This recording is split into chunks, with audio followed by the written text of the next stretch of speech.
Have you ever tried to print from Excel and ended up with misshapen worksheets and hard to read data? How can you get a better view of your worksheet so you know where you'd like to have page breaks before you think about setting them up? Anytime that you decide to print a workbook, you should always ensure that the page layout and print options are configured properly.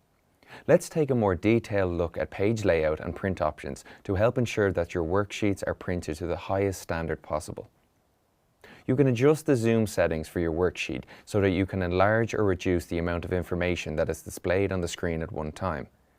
To either increase or reduce the zoom level, click the View tab and then Zoom. The Zoom dialog box will open with options to choose from a variety of zoom presets. You can also enter a custom zoom level into the custom text box. Click OK to apply your zoom settings. You can also adjust the zoom level with the zoom slider on the status bar. Remember that zoom is measured by percentages, so 200% would be the equivalent of zooming in 2 times. Page breaks are used to identify where a new page begins and another ends. Excel will automatically determine where page breaks appear based upon the paper size that you selected and its orientation, but you can modify these breaks and add your own. When viewing your workbook, page breaks are identified by thin dashed lines either vertically or horizontally. Page breaks may only be displayed after you have viewed a print preview of the current workbook. They can sometimes be hard to see unless you are using the page break view.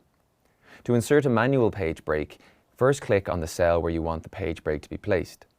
A vertical page break will be added to the left of the selected cell and a horizontal page break will be added to the top of it. Next, click the Page Layout tab, then Breaks, and then Insert Page Break.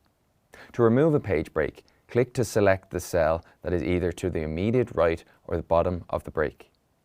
Next, click the Page Layout tab, then Breaks, and then Remove Page Break. Clicking the Reset All Page Breaks option in the menu will remove all the manual page breaks in the current worksheet. It's important to note that you can't add a page break to force Excel to fit more on a page.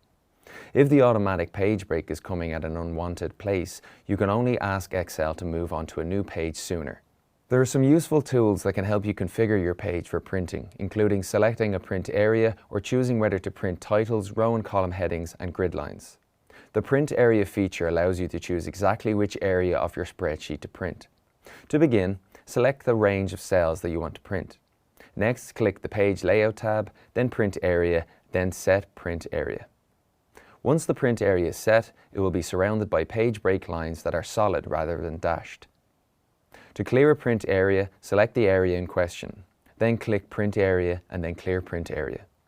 Please note, while you have a print area defined, nothing else will print. You must clear the print area if you want to change what you are printing. If you are working with a worksheet that will span multiple pages when printed, you have the option to have the row and column titles repeat. This ensures that each page has the appropriate title that identifies each row and column, so you don't end up with a page of data that contains no labeling information. To access the print title options, click Print Titles.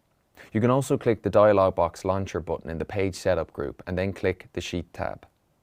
Using the rows to repeat at top and columns to repeat at left text boxes, you can choose exactly which cells you want repeated.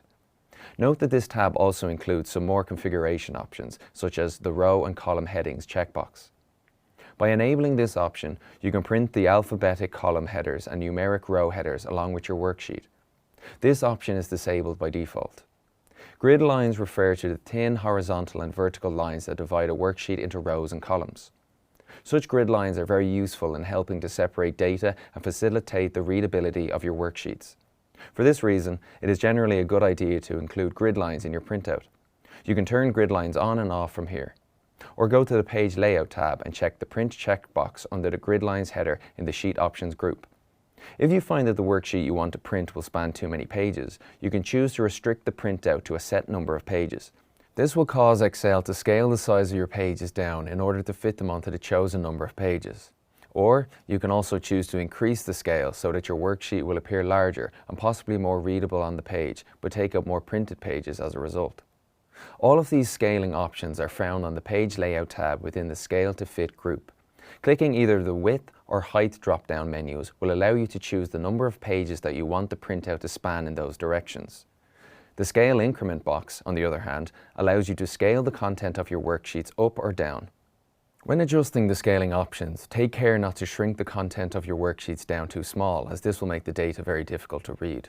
Be careful not to make the content too big either, or you could end up with a worksheet that requires too many pages to print.